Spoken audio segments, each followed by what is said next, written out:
Alam mo ba na ang lahat ng pera, tagumpay at kaligayahan na hinahangad mo ay narito na sa paligid mo ngayon mismo? Hindi ito nasa malayong hinaharap at hindi rin ito nakadepende sa swerte. Ang katotohanan ay ang yaman na hinahanap mo ay naghahanap din sa'yo. Ngulit meron kang ginagawa, madalas nang hindi mo namamalayan na humaharang dito upang makapasok sa iyong buhay. Isipin mo ito sandali. Kung ang radio waves ay lahing nasa hanin, ngulit kailangan mo munang itama ang frequency ng radyo upang marinig ang musika, ganon din ang paggana ng pera at kasaganaan. Naririto na ang musika. Kailangan mo lang itama ang iyong frequency. Ngayon, tutuklasin natin kung paano mo tatanggalin ang harang na ito gamit ang mga aral ng yumaong Bob Proctor, ang master ng batas ng pag-akit at ang tao na nagpabago ng pananaw ng milyon-milyong tao tungkol sa pera at kaisipan. Si Bob Proctor ay hindi lamang isang simpleng motivational speaker. Siya ay isang pilosopo ng tagumpay na nabuhay mula noong 5 ng Hulyo taong 1934 hanggang sa kanyang pagpanaw noong 3 ng Pebrero taong 2022. Sa loob ng mahigit 50 taon, pinag-aralan niya ang misteryo ng isipan ng tao.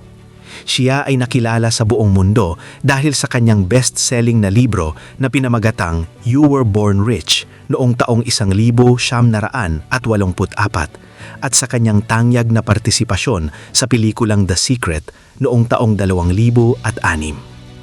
Pero bago siya naging isang alamat sa larangan ng personal development, si Bob ay isang simpleng tao na puno ng utang at walang direksyon sa buhay. Nagtrabaho siya bilang isang tagalinis ng sahig at kumikita ng kakarampot na salapi. Gayunpaman, nang mabasa niya ang librong Think and Grow Rich ni Napoleon Hill, nagbago ang lahat. Mula sa pagiging baon sa utang, siya ay naging milyonaryo at nagturo sa mga tao na ang susi sa tagumpay ay hindi ang sipag lamang, kundi ang tamang pag-iisip o ang tinatawag na positibong auto-image. Halina at sumisid tayo sa kaisipang ito.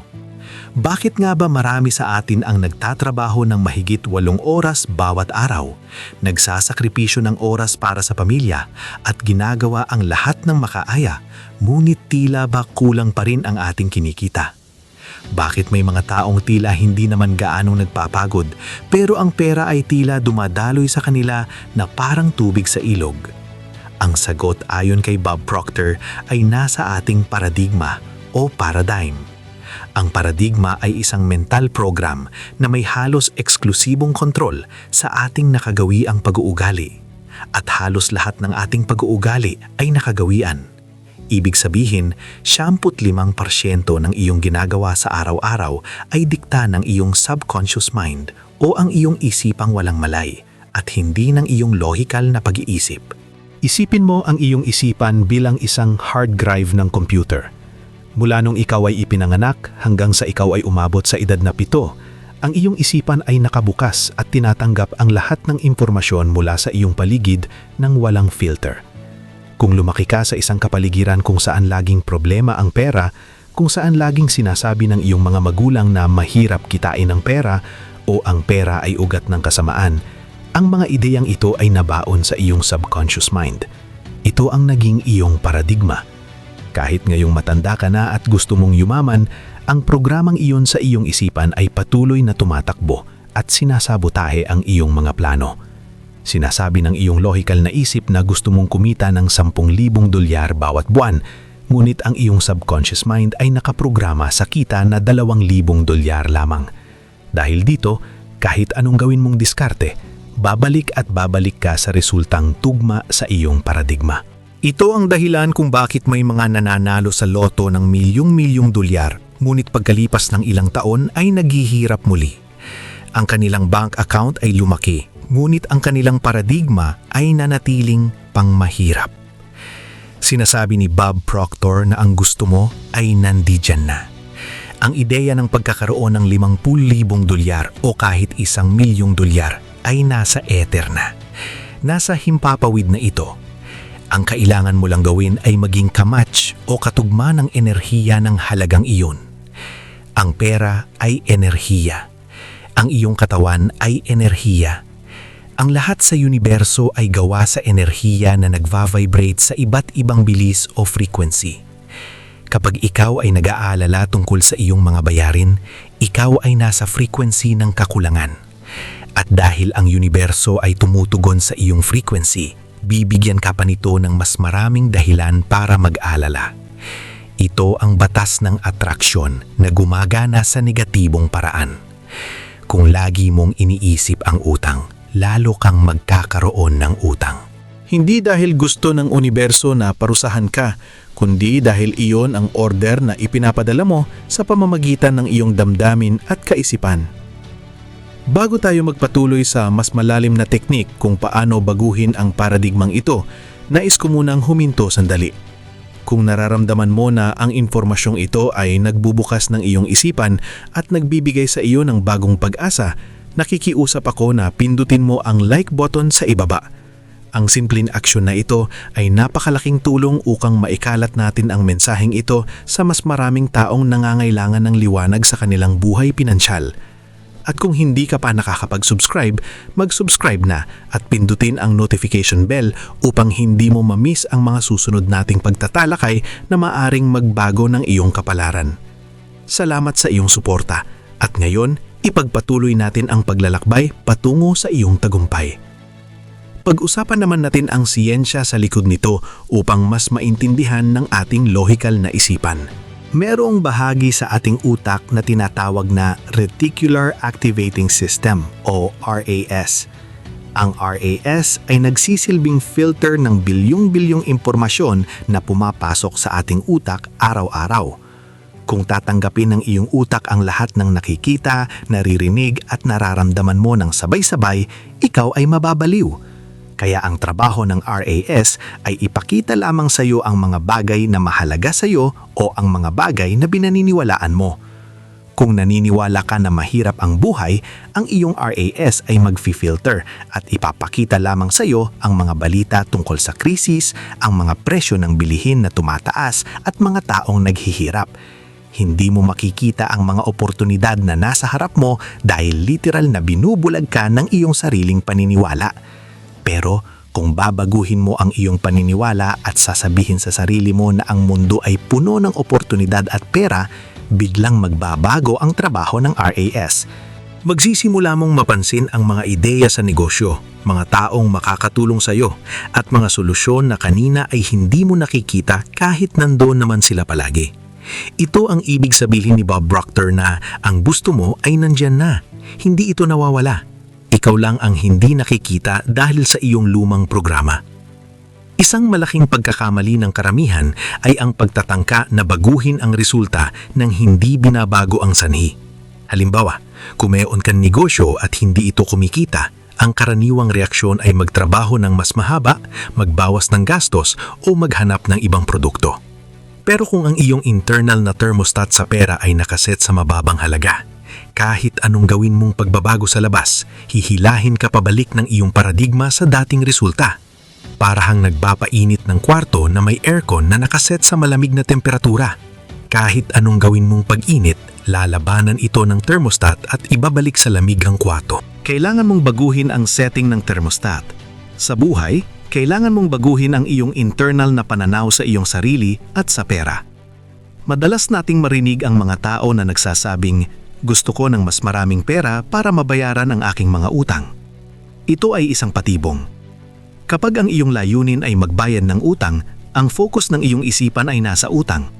Tandaan, kung saan nakatuon ang iyong atensyon, doon dumadaloy ang enerhiya. Sa halip na mag-focus sa utang, mag-focus ka sa kasaganaan at kalayaan. Ibahin mo ang iyong lingwahe. Sa halip na sabihing, wala akong pambili, sabihin mo, paano ko kaya ito mabibili? Ang una ay isang pahayag na nagsasara ng isipan. Ang pangalawa ay isang tanong na nagbubukas ng isipan upang maghanap ng solusyon. Ito ay isang simpleng pagbabago, ngunit napakalaki ng epekto sa iyong subconscious mind. Ngayon, pag-usapan natin ang takot o ang tinatawag ni Bob Proctor na terror barrier. Kapag sinubukan mong lumabas sa iyong comfort zone at abutin ang isang pangarap na mas malaki kaysa sa nakasanayan mo, makakaramdam ka ng matinding takot, kaba at pagdududa. Ito ay normal. Ang iyong paradigma ay gagawin ang lahat upang panatilihin ka sa kung nasaan ka ngayon dahil iyon ang pamilyar at ligtas para sa kanya. Ang takot na nararamdaman mo ay hindi senyales na dapat kang huminto. Sa katunayan, ito ay senyales na ikaw ay lumalago. Ang terror barrier ay ang pader na humaharang sa pagitan ng iyong kasalukuyang realidad at ng iyong pangarap na buhay. Karamihan sa mga tao, kapag naramdaman ang takot na ito, ay bumabalik sa dati nilang gawi. Sinasabi nila, hindi ko ito kaya o siguro hindi ito para sa akin. At sa pagbalik nila sa comfort zone, nawawala ang takot, ngulit nawawala rin ang pag-asa sa pagbabago. Ang mga matagumpay na tao ay nakakaramdam din ng takot. Ang kaibahan lang ay hindi sila nagpapapigil dito. Tumatawid sila sa terror barrier sa pamamagitan ng pananampalataya at pag-unawa. Naiintindihan nila na ang takot ay reaksyon lamang ng kanilang lumang paradigma na sinusubukang protektahan ang sarili nito. Kailangan mong inayahin ang iyong sarili na maging komportable sa pagiging hindi komportable. Kung ang iyong pangarap ay hindi nagbibigay sa iyo ng kaunting takot, marahil ay hindi ito sapat na malaki.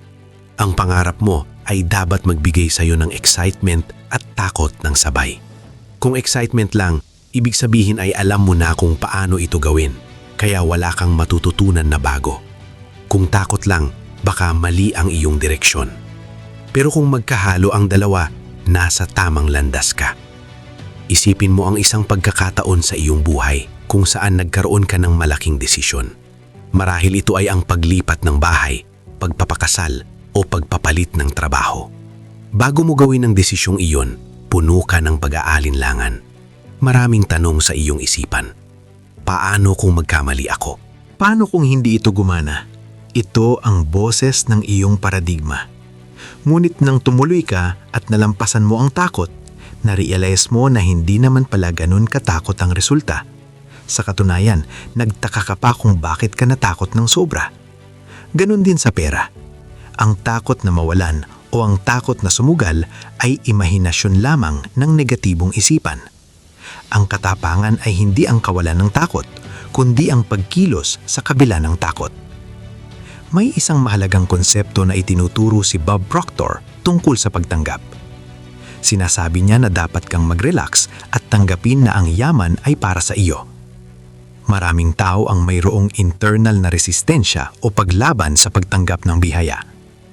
Pakiramdam nila ay hindi sila karapat-dapat.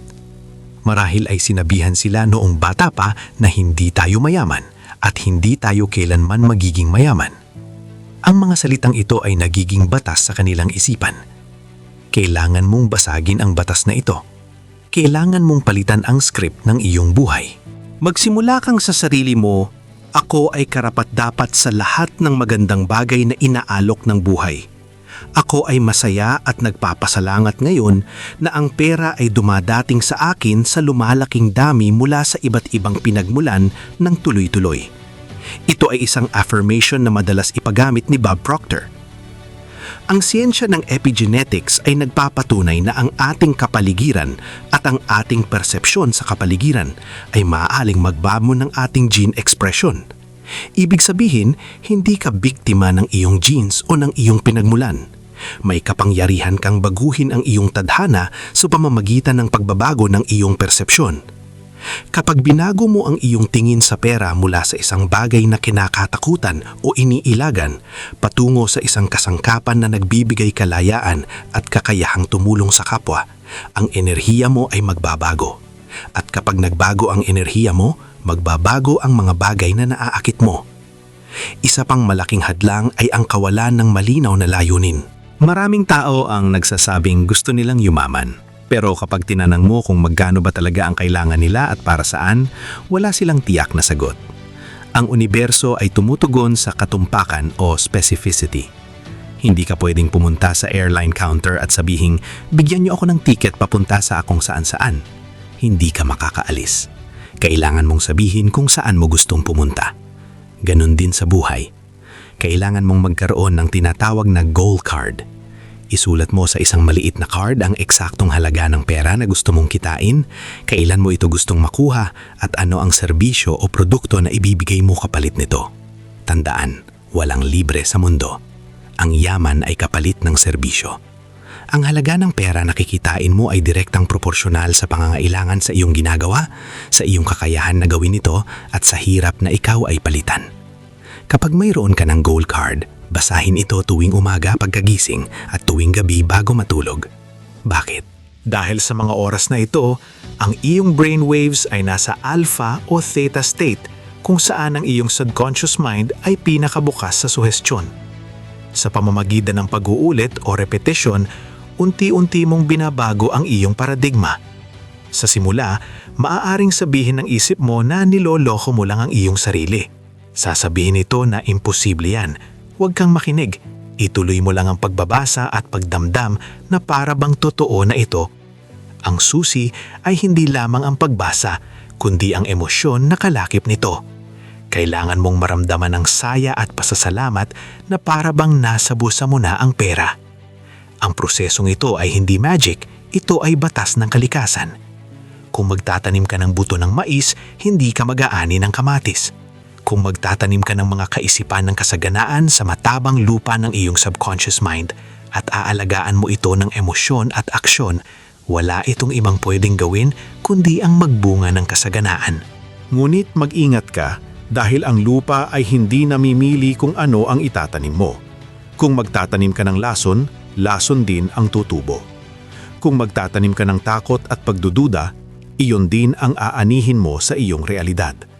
Ikaw ang hardinero ng iyong isipan. Ikaw ang may responsibilidad na bunutin ang mga damo ng negatibong kaisipan at protektahan ang iyong mga pangarap mula sa mga peste ng negatibong opinyon ng ibang tao. Marahil ay tinatanong mo, paano naman ang aksyon? Hindi ba kailangan kong magtrabaho? Siyempre, kailangan. Ngunit may dalawang uri ng aksyon. Ang una ay ang puwersadong aksyon o forced action kung saan pilit mong pinapagalaw ang mga bagay kahit na labag sa iyong kalooban at puno ka ng stress. Ito ay nakakapagod at madalas ay hindi nagbubunga ng maganda. Ang pangalawa ay ang inspired action o inspiradong pagkilos. Ito ay ang pagkilos na nanggagaling sa tamang frequency. Kapag nasa tamang vibration ka na, makakaramdam ka ng udyok na gawin ng isang bagay. Tumawag sa isang tao, pumunta sa isang lugar, o simulan ang isang proyekto. Ang pagkilos na ito ay magaan, masaya at madalas ay nagdadala ng mabilis na resulta. Ito ang pagkakaiba ng pagtatrabaho ng mahirap at pagtatrabaho ng matalino. Ngayon ay dumako tayo sa isang mas malalim na katotohanan na madalas na hindi napapansin ng karamihan. Marami sa atin ang namumuhay sa takot. Takot na mawalan ng trabaho, takot na maubusan ng pera, o takot na mabigo sa harap ng ibang tao. Ayon kay Bob Proctor, ang takot ay isa lamang negatibong paggamit ng ating imahinasyon. Kapag nag-aalala ka, ginagamit mo ang iyong isipan upang lumikha ng mga imahe ng mga bagay na ayaw mong mangyari. Ito ay isang uri ng mental na panalangin para sa kung ano ang hindi mo gusto. Kailangan nating baliktarin ang prosesong ito. Sa halip na isipin ang kakulangan, gamitin natin ang ating enerhiya upang isipin ang kasaganaan. Isipin mo ang sitwasyong ito. Marahil ay may kilala kang tao na napakatalino, may matataas na grado sa paaralan at masipag, ngunit hanggang ngayon ay hirap pa rin sa aspetong pinansyal. Sa kabilang banda, meron ding mga tao na hindi naman gaanong katalino o hindi nakatapos ng pag-aaral, ngunit tila ba napakadali para sa kanila ang kumita ng pera at magtamo ng tagumpay. Bakit naggaganito? Ang sagot ay nasa tinatawag na paradigm o ang sistema ng mga paniniwala na nakatanim sa ating subconscious mind. Kung ang iyong paradigm ay nakaprogram para sa kakulangan, kahit anong sipag mo, babalik at babalik ka sa estado ng kakulangan. Para itong thermostat ng air conditioner. Kung ang thermostat ay nakatakda sa 20 degree, kahit buksan mo pa ang mga bintana para pumasok ang init, gagawin ng makina ang lahat para ibalik ang temperatura sa 20 degree. Ganyan din ang iyong isipan pagdating sa pera. Kung ang iyong isipan ay nakaset lamang sa pagiging sapat lang ang kita, gagawa ka ng paraan, sadyaman o hindi, upang mawala ang anumang sobrang pera na dumarating sa iyo. Ang magandang balita ay maaari mong baguhin ang setting na ito. Dito pumapasok ang agham ng neuroplasticity. Ipinapakita ng mga makabagong pag-aaral na ang ating utak ay may kakayahang magbago at bumuo ng mga bagong koneksyon hanggang sa ating pagtanda. Hindi totoo na kung ano ka noon ay iyon ka na habang buhay. Sa pamamagitan ng paulit-ulit na pagbibigay ng bagong positibong mensahe sa iyong sarili na may kasamang matinding emosyon, pisikal mong binabago ang istruktura ng iyong utak. Hindi alam ng iyong subconscious mind ang pagkakaiba ng tunay na nangyayari sa imahinasyon lamang. Kapag ipinikit mo ang iyong mga mata at naramdaman mo ang saya ng pagkakaroon ng 50,000 dolyar sa iyong kamay, ang iyong katawan at utak ay tumutugon na parang hawak mo na talaga ito. Ito ang sikreto ng pagbabago ng vibration. Tandaan na ang pera ay enerhiya lamang. Upang maakit mo ito, kailangan mong maging kamatch ng enerhiya nito. Hindi mo maaakit ang kasaganaan kung ang iyong nararamdaman ay pagkainggit, galit o takot. Ang susi ay ang pagiging mapagpasalamat bago pa man dumating ang iyong hinihiling. Ngayon, nais kong hamunin ka. Ito ay isang hamon na binibigay ni Bob Proctor sa kanyang mga estudyante na nagpabago sa buhay ng libo-libong tao sa buong mundo. Sa loob ng susunod na 30 araw, gagawin mo ito ng walang palya. Kumuha ka ng isang maliit na card o kahit anong papel na kasya sa iyong bulsa. Isulat mo dito ang iyong pinakamalaking pangarap sa kasalukuyang panahon na parang nangyari na ito. Simulan mo ang pangungusap sa mga katagang ito. Masaya at nagpapasalamat ako ngayon na hawak ko na o nakamit ko na ang aking pangarap. Basahin mo ito pagkagising sa umaga, basahin mo ito bago matulog, at basahin mo ito sa tuwing mahahawakan mo ang card sa iyong bulsa sa buong maghapon. Huwag mong intindihin kung paano ito mangyayari. Ang trabaho mo ay tukuyin kung ano ang gusto mo at hayaan ang universo at ang iyong subconscious mind na gumawa ng paraan kung paano ito ibibigay sa iyo. Sa tuwing babasahin mo ito, damhin mo ang emosyon ng tagumpay. Ang emosyon ang gasolina ng pagbabago. Huwag kang makikinig sa mga taong nagsasabing imposible ito. Tandaan mo na ikaw ay ipinanganak na mayaman, hindi lang sa pera, kundi sa potensyal. Ang yaman ay nasa loob mo na, naghihintay lamang itong mailabas. Ang tanging humahad lang sa iyo ay ang iyong sariling mga limitasyon sa isip. Wasakin mo ang mga pader na iyon. Desisyonan mong maging masaya at masagana ngayon. Hindi bukas, hindi sa isang taon, kundi ngayon.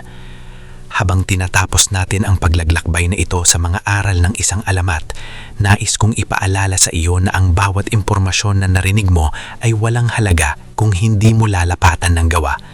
Ang pagbabago ay nagsisimula sa isang desisyon. Kung naramdaman mo na ang videong ito ay nagbigay sa iyo ng bagong pag-asa at pananaw, mayroon akong isang espesyal na pakiusap. Ibahagi mo ang videong ito sa isang tao na mahalaga sa iyo, isang kaibigan o kapamilya na sa tingin mo ay nangangailangan ng ganitong mensahe. Sa pamamagitan ng pagbabahagi nito, maaring ikaw ang maging instrumento upang mabago rin ang kanilang buhay tulad ng pagbabago ng sayo. Maraming salamat sa iyong panunood at pagsama sa amin hanggang sa huli. Maniwala ka sa iyong sarili dahil ang buong universo ay naniniwala sa iyo.